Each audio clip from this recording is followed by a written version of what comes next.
I remember Jason Sudeikis got up at an awards ceremony. He gotten all these awards for Ted Lasso, and he's like, it's funny. He's like, he said, we win all these awards. He goes, making a show about two things Americans hate, soccer and kindness. May God have mercy on us all. Did I screw that up? And you can get Listen Up for only $14.99. Hey, we're back. We're back, John.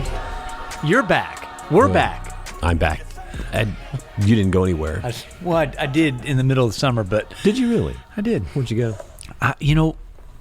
I went to Seattle, to south of Seattle, Gig Harbor, but I That's a big summer drove. getaway. You drove to Seattle? I drove and camped along the way with one of my boys, and then we were there, and then I came back, and I went a different route and drove all the way back and camped.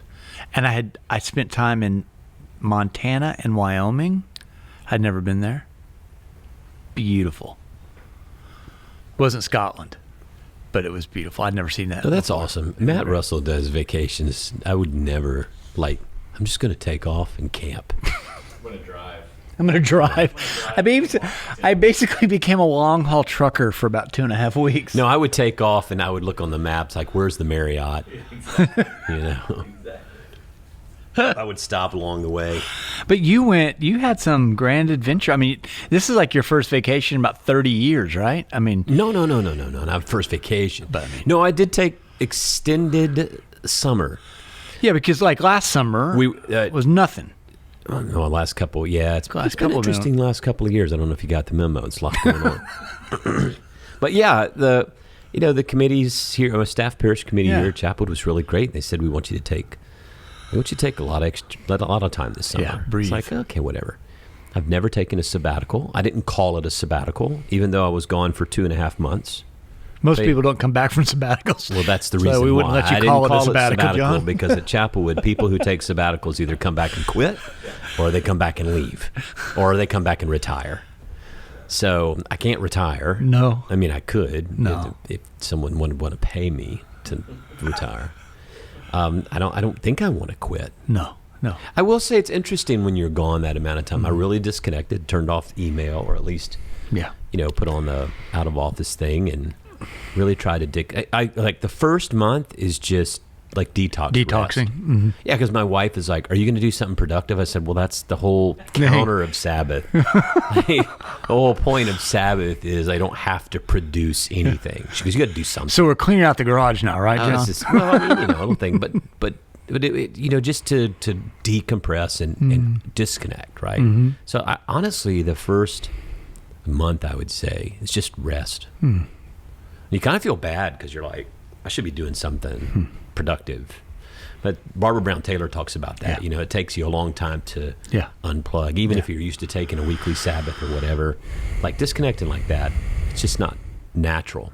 Then the second month, I was kind of like, okay, I need to start thinking about being productive. And I started read a couple of good books. What'd you read? We'll talk about that on future Okay. podcasts. All right.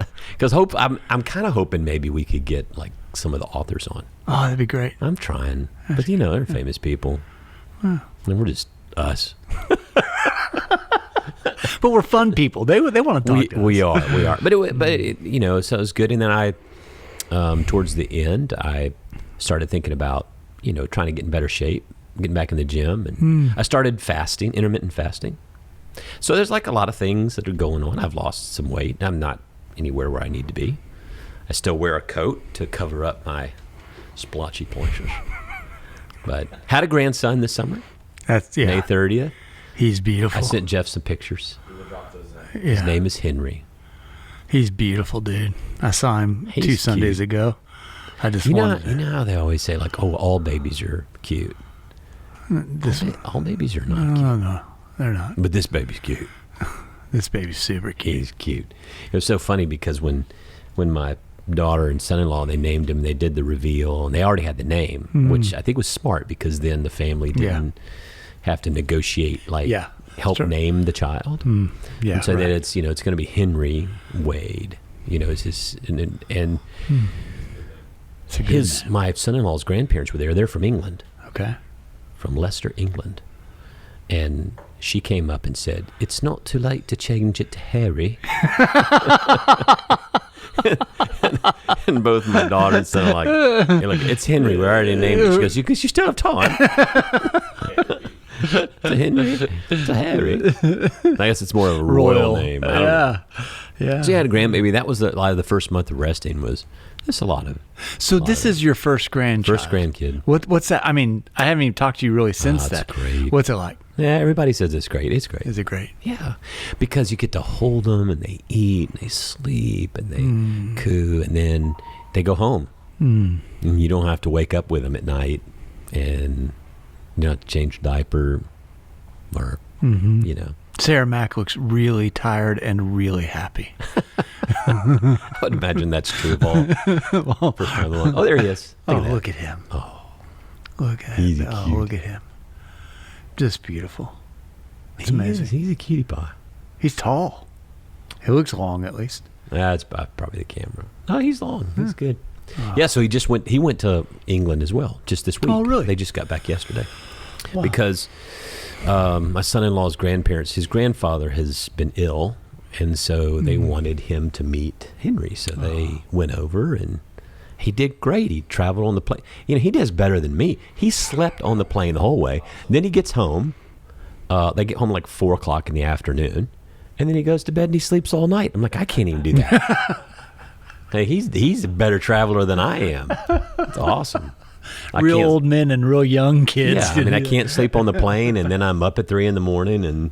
Yeah. But yeah, that's good. And then you know, we did a couple of little trips here and there. But big dream, selfish trip was we just got back last week. I went to Scotland to play golf, and that was I was like a big bucket beautiful. list. I'm That's not old enough to like bucket list is like I think of like at the end. Yeah. Yeah. But I didn't wait until I couldn't play golf anymore. Yeah. So, no, it was fun. It was really good. We went with a group of 16 of us. Got to hear the bagpipes play. Got to hear. How many days? There's the bagpipes. Oh, wow. Looked like it was actually sunny for part of your trip. Oh, it too. was. It was like 65 and sunny like every day. Wow. We had like just a little rain. It's gorgeous. Fantastic. I don't get bagpipes. Might be the most annoying instrument. So when we were sitting outside, It's kind of the having- banjo of. all right, so we're sitting outside. So that's Trump Turnberry Hotel. Now, listen, I don't care where you are in your politics. I'm gonna tell you something. Man can make it hotel. That dude can do a He hotel. did, really? Yes, Tell, like, sir. what When do you you mean by go, that? You Like, want to stay there. Is it sweet? Oh my gosh, it's so nice. Really? Oh yeah, it is. Just very- every like. because you know in Europe when you travel in Europe, 5-star for Europe or whatever is Oh, not it's like not like like 5-star. crappy hotel. Anybody who has ever been overseas, it's just different. I mean, older buildings and everything. That place is nice. Really? Yeah, but we're sitting on there. We're having cocktails before we went down to have dinner, which was down at the bottom of that hill in another building. And so this bagpiper, he's standing there and he's tuning the bagpipe, you know, which doesn't really which help sounds it. not anything different than when he's playing the bagpipe. He's tuning the thing. He's going, like, what is he doing? Oh, he's tuning it. Now, tuning it is just, he's just playing it. So yeah, it's Turnberry. It's gorgeous. There's a there's- little lighthouse out there. Is Turnberry? Is it an old building that had been refurbished? Yes, Okay. yes. It was an old, I don't know exact history. Some people probably know, but yeah, it was an old, like either a castle or a fortress or something, but it's been renovated and redone. And man, it's really, really nice. They've had a couple of open championships there, which are the big, major championships, but it's really nice, really nice. That's great. So yeah, we're back, and It's good to have you back. We missed you, bro. yeah, I thought I'd just come back and have an episode talk about my grandbaby and my golf, which would be interesting to absolutely know. Yeah, but we have been off for a while. Yeah. And one of the things I think as we move back in this morning when we met for staff worship, we were just talking about, discipleship and what it means to be the church and kind of reaching out. We're going to have, we got a lot of guests we're going to have on and talk about kind of faith in the world that we live in. Yeah. It's difficult days, right? Right. But I shared this morning, I read an article that's actually going to come out in The Atlantic. in September. I think I sent it to you Yes. guys. And it's by David Brooks. I think you can read it if you're online, but it's called How America Got Mean. It was fascinating to me. Yeah. And it fits so many, it fits so many boxes of things that I've been thinking about this summer of what does it mean to be the church? What does it mean to be a moral community in the midst of so much anger and sadness and resentment and tribalism? Yeah. And, you know what I mean? It seems Yes. like everybody's at each other's throats. Yes. And even Christianity, churches against churches, and even people in their own churches against fellow church members over all sorts of things. And what I thought, if just for today, just for a few minutes as we gotta get started back on doing podcasts, I gotta stretch my legs. I don't remember how to do this. I came back in and I was like, had to remember how to work all this stuff. How do I? The burp button. No, I forgot I have a mute button. But the good news is the intermittent fasting thing, I don't have nearly the post-lunch gaseousness that I used to when I Thank the Lord. scarved. Huh? Yeah, what's your fasting window? So From 9 to 4 10 days, a.m.? 4 days a week, I do a 16-8. So like yesterday, I stopped at 7:30 and was able to eat. I think I ate at noon today, so like 8 to noon. It's like 16 hours, and it's your fat burning. You get into some good fat burning. Good fat burning, Yeah. right? Yeah. So from what I have read, and I'm a newbie to this, but that's interesting about the Bible's filled with fasting. Yes. And I always knew that. I always did it from a spiritual, prayerful perspective. But as I'm kind of like learning about fasting and reading about Yeah. it and like watching YouTube videos, which is how anyone learns anything. Yeah. about it. Yeah. The new Bible. I mean, the science behind this stuff is Crazy. fascinating. Crazy. You know a lot about it? Crazy good. Well, I've just started. You and I talked just briefly about. I've been reading a book by Peter Attia Oh, Tia, yeah. called Outlive, and he just That book, that's one that I've You'll love just it. started, You'll love and it. everyone has recommended it Yeah. as well. You'll love it. Outlive. And he does a lot of stuff both with kind of neurobiology, psychology, emotions, and like the mind body. Whole health Yeah. stuff, but not like what I kind of talk voodoo medicine. No, like no. real. This is an MD. This is a Oh, yeah, research yeah. scientist. Yeah. Yeah. But yeah, the fasting thing, like I've watched these videos of guys who even fast like 3 days or 7 days, and it's like kills off or sloughs off all like the dead cell material and all that. I had no idea all this stuff Yeah. worked that way. You think you're just losing weight, but there's actually some cleansing Yeah. kind of stuff. So that makes sense that it's wired into the scripture as a way of purifying yourself or Yes. preparing yourself to listen to God. It's not just about hunger pains, right? Right. It's about kind of cleansing yourself, preparing yourself. And I feel good. I mean, you don't eat as much when you're in that 16-8 window. So during the 8 hours that you can eat, it says like, well, you can eat whatever you want. So when I got back from Scotland, I didn't really adhere to it in Scotland because we're walking like 500 miles a day, like Sherpa sheep through the Scottish countryside. So I just ate. But when I got back, I fasted the first day, and it got to be noon, and I said, let's go to El Tiempo. I need Tex-Mex. I need queso. Because all I've had was like blood sausage and haggis and... You tell me you know- did not eat a haggis. Oh, yeah. It's Dear it's Lord. okay. It's not okay. Oh, even the Scottish people, the caddies, I was like, haggis? You're like, oh, I hate haggis. Oh, I hate haggis. Haggis is the worst. It's the worst. It's like intestine. They don't like it. No. So I get back and I go, so here's what you don't do when you're intermittent fasting is that first meal, you eat 3 pounds of queso, 4 enchiladas, taco, because then you go home and you feel like somebody injected You got a you food with like baby for the next 4 some days. kind of silicone that expands in your belly. It's like really, really, really bad. So I've learned to be, so you don't eat as many calories in that 8-hour window too, which is another thing that's beneficial. But all right, so we got all sidetracked. Thank you for the. You got it. All right, we're going to do a health podcast. We gotta have to get a. Where we just kind of make stuff up. Now I heard this is really I heard. healthy. I think Take if a you lot. inject the queso straight into your veins, I think that's the. So anyway, David Brooks has read this article, and he talks about we know that our society is sadder, right? There's rising drugs, alcohol, suicide. He goes through all of this stuff of rising hopelessness, persistent feelings of sad. But he says his second question related is, why have Americans become so mean? Yeah. And what he unpacks here, he says, as far as extreme meanness, he's like, hate crimes have risen, murder rates are surging, gun sales are up, social trust is plummeting. In 2000, 2/3 of Americans gave to charity, but in 2018, fewer than half gave to charity. And the words that define our age are conspiracy, polarization, mass shootings, trauma, safe spaces. And so he goes on to talk about, well, why is this the case? He goes, well, there's the technology part of this, the social media. There's the sociological, we don't participate in community organizations quite the way we used to. The bowling alone. Yes, the bowling alone, or even the SAS, the Senator, the Them book. The demography story.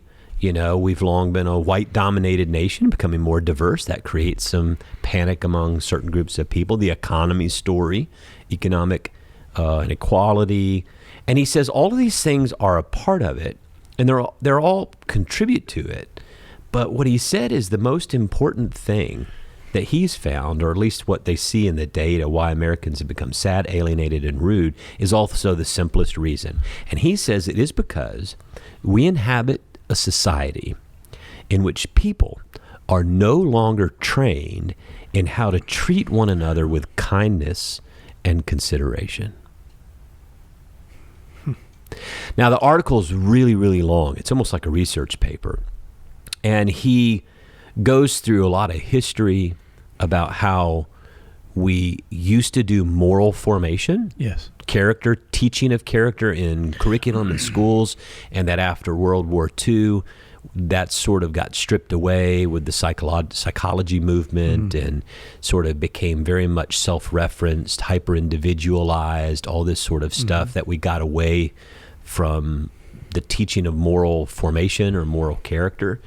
And so when he says moral formation, it sounds like stuffy, but he says it's really three things. He said, first, we used to help people to learn to restrain their selfishness. How do we keep our evolutionarily conferred egotism under control? And part of what he would argue is that in recent decades, we've not really worked to help people restrain their selfishness. Second, teaching basic social and ethical skills. How do you welcome a new neighbor into your community? How do you disagree with someone constructively? We don't teach people that anymore. No. I give a great example. So I have a liberal arts education. Right? I was a history major, which is the most useless degree in the world. No offense to history majors, I am one, but you have to have another degree or go do something in banking, all right, or whatever. I mean, but a liberal arts education, I'm minored in philosophy and religious studies. It teaches you how to think about lots of different perspectives. Right. And so when you have a conversation with someone, sometimes you're willing to say, well, I may not know the answer to that question.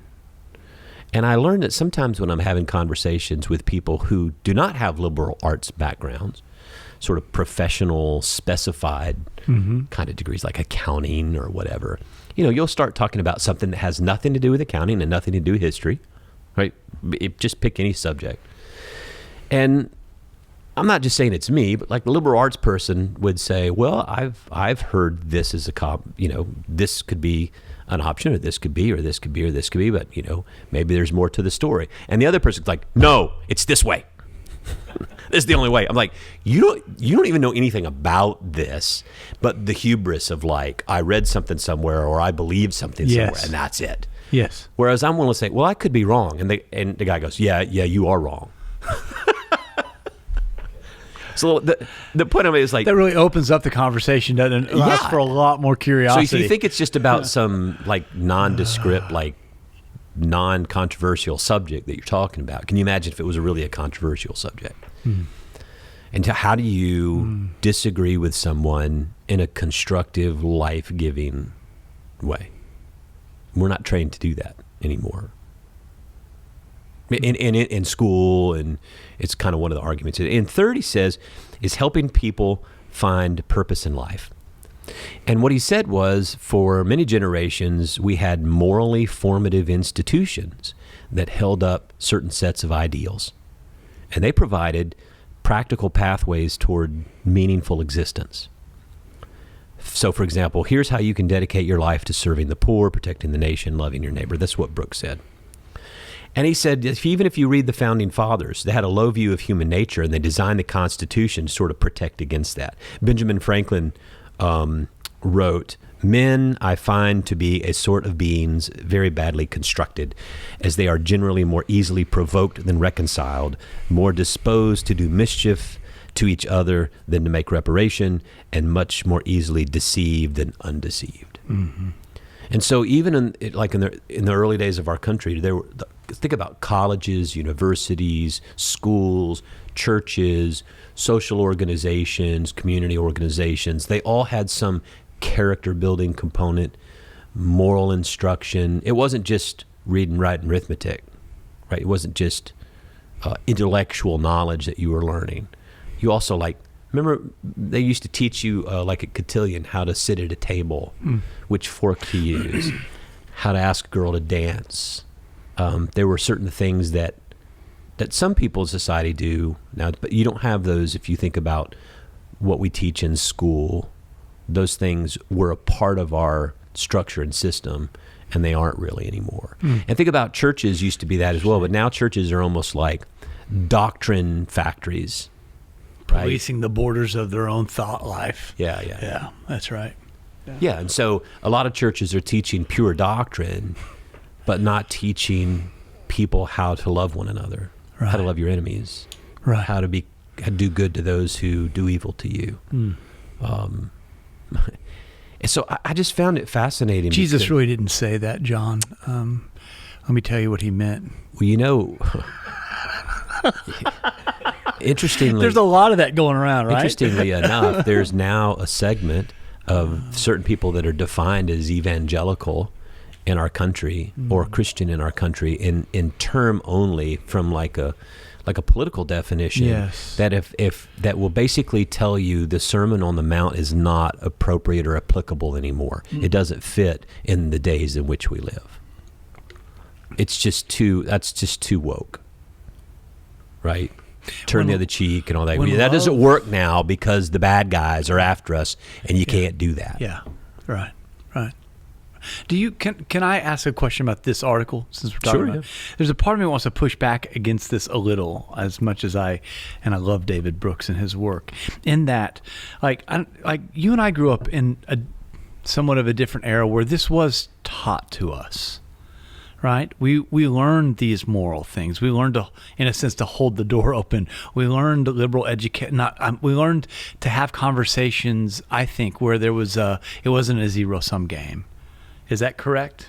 His argument in this article would be that it was a long process post-World War II, that even though you may have been taught, society as a whole in America lost the moral teaching in all these different But it feels like in the last 5 years, there's been a massive, maybe 10 years, a massive precipitous decline in our civility towards each other, and what David Brooks describes as tribalism and us and them and all. Right? Mm-hmm. It feels like that now is something that has been totally eclipsed in some ways.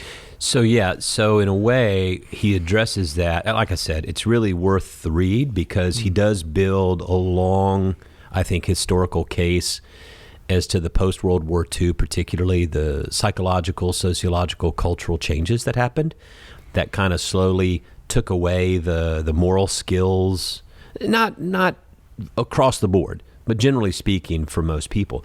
And then what he gets to says, when you have, for example, the breakdown of a moral framework in society, when you start having, you haven't taught. So his thesis, okay, and you can argue this because he's putting it out there. You can certainly argue with him, but his thesis is that because of we've lost the teaching of moral formation, All right, it's been a breakdown at least. You just call it a breakdown of moral formation. Okay. He says what that does is it has created disconnection. Okay. It's created alienation. It's created estrangement from people around you.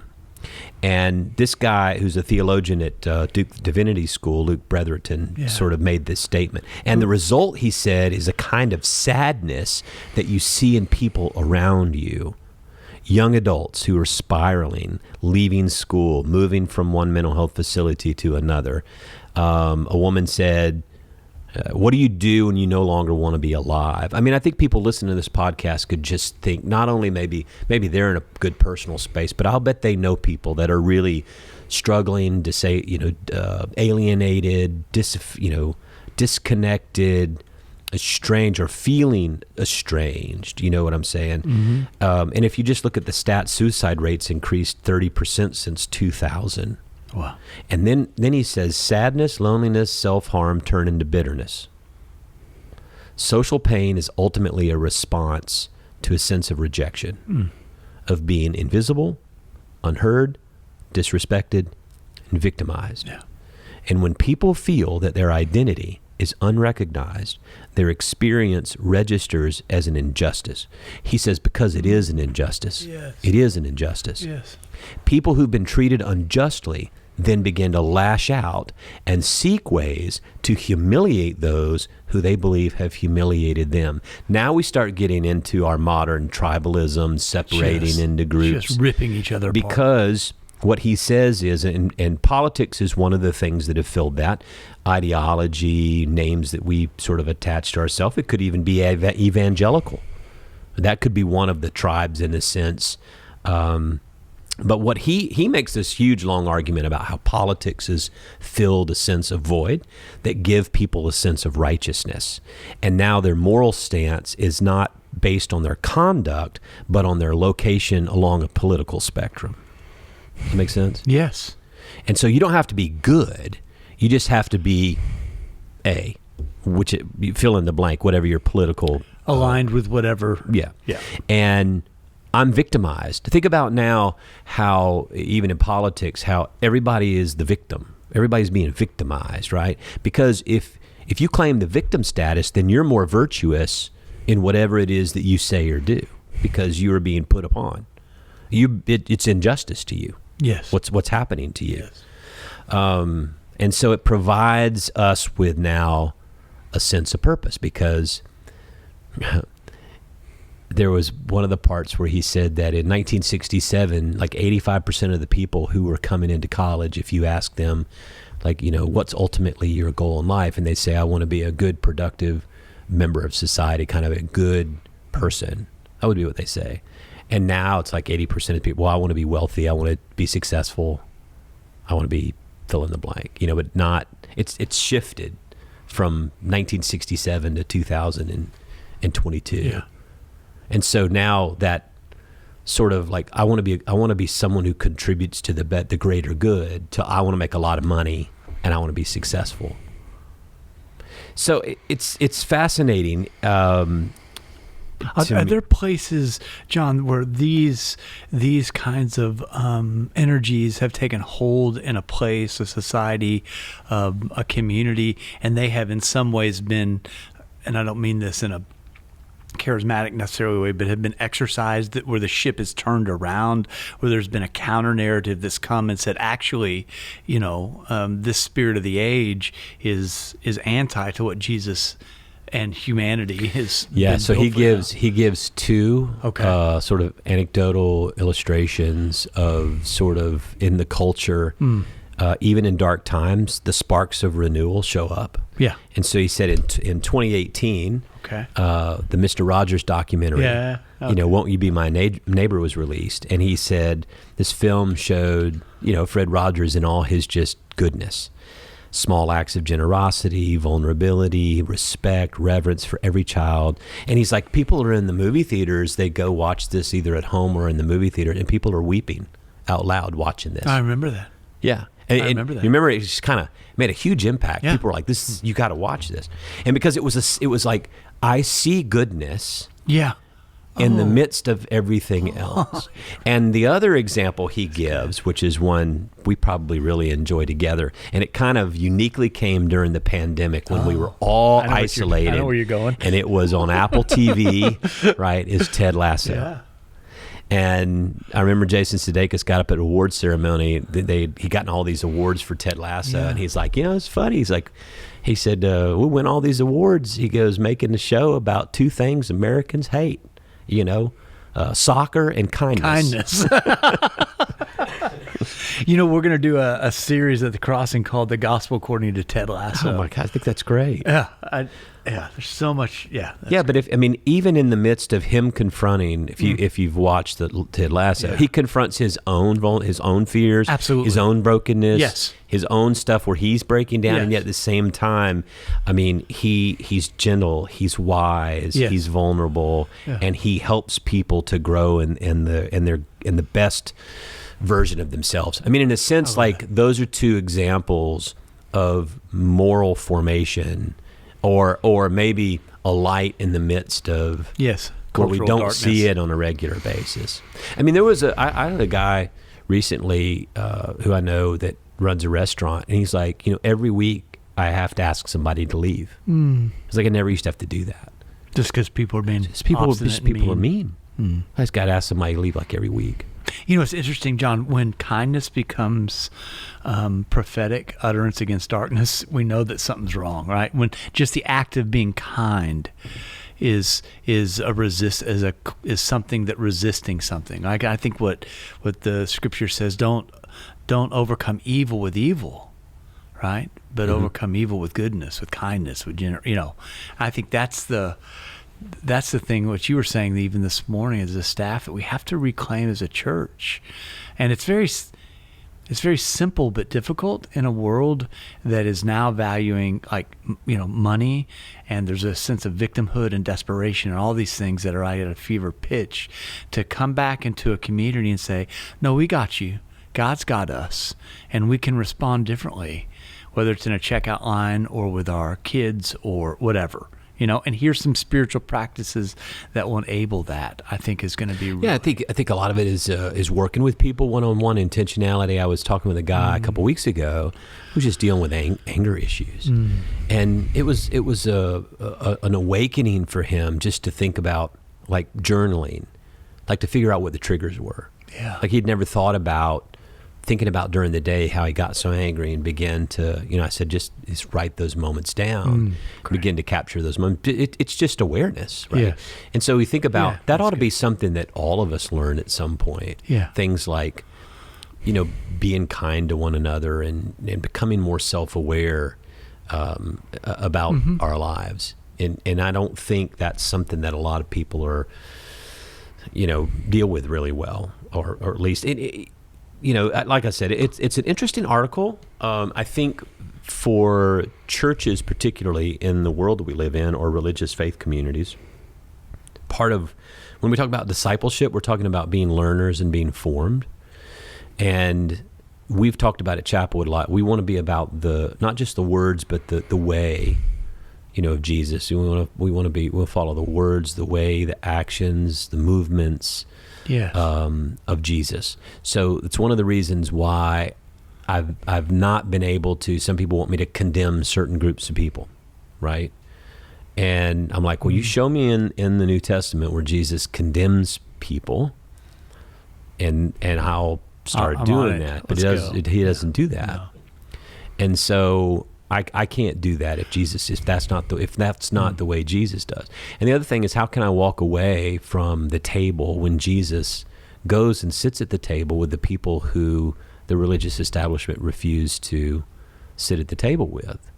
And so when you see churches split and there's certain groups like, well, we're going to leave because you're not willing to either condemn certain groups, or you're not willing to include certain groups of people at the table. Well, you can say whatever you think about what it means to include someone at the table, but you can't say no one's welcome at the table when Jesus sits at the table with sinners and tax collectors. Yes. He eats and drinks with them. Yeah. And he was condemned by the Pharisees for it. And so you have to reconcile yourself with that. Yeah.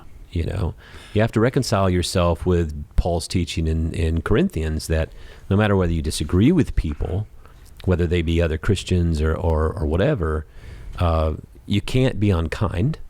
You can't lack gentleness. You know, you can't lose your self-control. Yes. Your witness, the means is just as important as the end. That's right. I love when I took that Dietrich Bonhoeffer class in seminaries. One of the things that Dietrich Bonhoeffer defines as sin is the walking away from community. It's kind of basically taking your toys and saying, I'm going to pick my idea over relationship. Right? And he says, really, if the 2 or 3 are gathered in the name of Jesus, that's where the actual presence of Jesus is. Then we have to be able to work those out in community. And I think that's something that has shaped me to my core, that we can't walk away from each other. I may not agree with you or other people, but you're my brother, you're my sister. We're going to work this out together. This is family. Yeah. You know, and if we can't do this here as a church, then we're mimicking the way that the world is going to our own destruction and demise. Yeah, I reread Douglas Campbell's book on Paul. Yeah. Because we're going to go to Greece next spring with the trip. And I mean, it stood out to me. You know, Paul was not a moralist; he was a mystic. Yes. And we think of Paul as a moralist. You know, he's about all the rules and regulations, and he really wasn't. He was about unity and community and trying to hold the tension together. Yes. And it's good to go back and read Corinthians again and get a sense of that. Well, last thing I'll say. So this Sunday, I'm going to be preaching on the story where Jesus escapes from his parents. He's 12 years old. They're at the Passover freaks his parents out, and he runs away, right? And they can't find him. And there's a lot of just basic family drama. Like if you've ever lost your child in a grocery store, you know this story is, or been lost, yeah, exactly. And they find him in the temple, right, area, and he's been there for a couple days, you know. And they're mad, and I always think it's like they're looking for him everywhere. They're looking for him. He's already on the caravan, and finally they get to him, find him there in the temple. And I love what Mary, she said. She calls him child, and it says he's 12, which means he's kind of an adult now. She says child. This is a mother thing, right? Why did you do this to us? Is her comment. I love that because I'm thinking Mary speaks for all of us. Yes. And he says, why, I can't remember exactly how to say it, but he's like, you know, why would you be concerned, or why would you think, why would you think I'm where I'm supposed to be? I'm in my Father's house. I mean, why would you think anything else? Where else would I be? Where else would I have been? And one of the first things that stood out to me was like, in society to now, especially Christians, I think people who are spiritual and Christian, it's like, we expect Jesus to be with us on our agenda, on our issues, and our ideology, to be because we're on the right side, Jesus on our side. We're on the Jesus side. That's right. And sometimes I wonder if we're looking, you know, Jesus is not really with us. He is in a different place, and if we could ever really stop ourselves to open up, we'd realize he's over here, not where we are. Yeah, I think it's true of all of us. I think we all have to have a bit of humility to think that he's not going to be where I am just because I think I'm right. Yes. Yeah. Does that make sense? It makes a lot of sense. In the 12 steps, they call that the fourth step is like doing an inventory, a moral and fearless inventory. And I think that spiritually, that's the same question you're asking there. Is like, is my agenda God's agenda, or have I just baptized the name of God into my own agenda, so that I can do whatever the heck I want to anyway? You know, and so everybody else, it's what as Anne Lamott says, it's a funny thing when God hates everybody that you hate as well. That's not God. That's not God. That's a God created in your image. Yes. When it just so happens to be convenient that all of your enemies are the enemies of God. Yes. Then you have crafted God in your image. Yeah. First commandment. You've already made an image. Yeah, I think it was interesting. Rachel Shreddy sent me after this morning. She said it reminded me of this thing about Henry Nouwen, and she said after nearly 2 decades of teaching at academic institutions including the University of Notre Dame, Yale Divinity School, Harvard Divinity School. Henry Nouwen went on to work with individuals with intellectual and developmental disabilities Yes. at the L'Arc Daybreak Yeah. community in Richmond Hill, Ontario. And it said, and that's where he found Jesus. Yeah. Not in the theology schools. No. Not in the divinity No. schools. Not in the academia. Same with Paul, right? Yeah. Yeah. You know, I mean, It's awesome. I think all of us as leaders in this world, where fewer people want to go to church, few people want to be organized, identified with organized religion.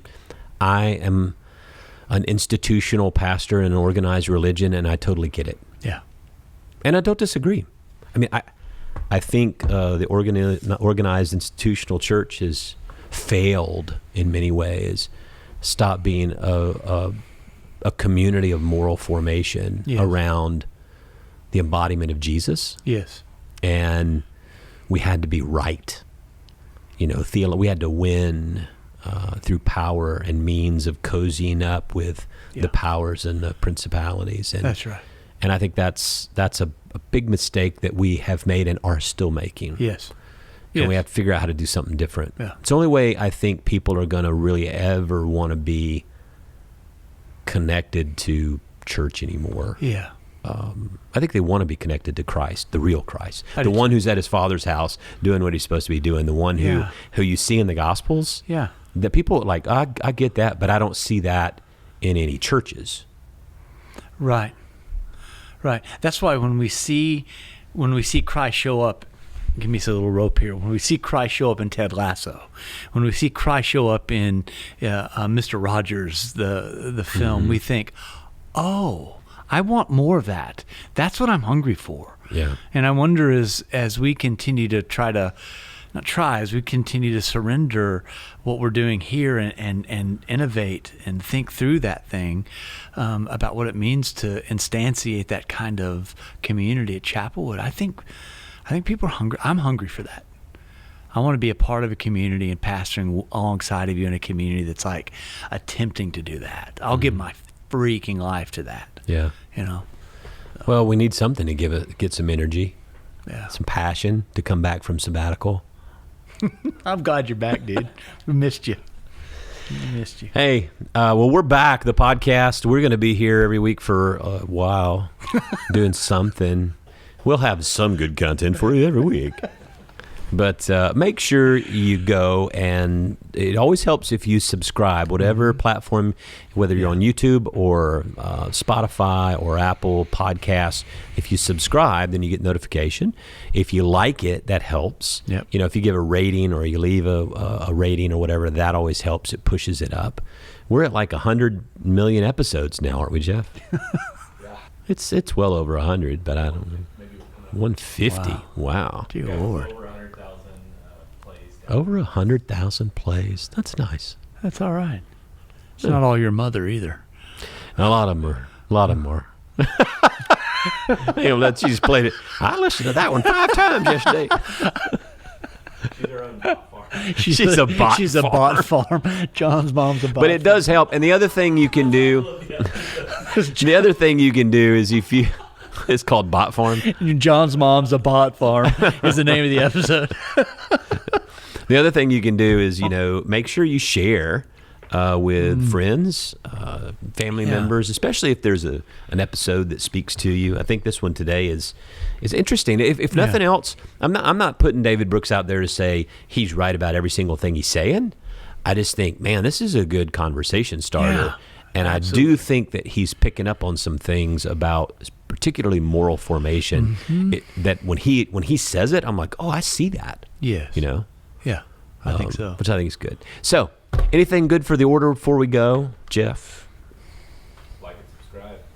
Like and subscribe. I think I said that already. I could say it at the beginning. You did. Great. And I did get my Scottish accent. Make sure you're making sure you roll your R's. You got to roll your R's a little bit. That sounds good, John. He said, Good. make sure you hit this putt firm. Ferm. Hit the putt firm. I love it. All right, well, This has been fun. It's good to be back. I'm a little. I'm finding my way around still. So we'll be back next week. I'm John Stevens, And I'm Matt Russell. and this is Pod Have Mercy.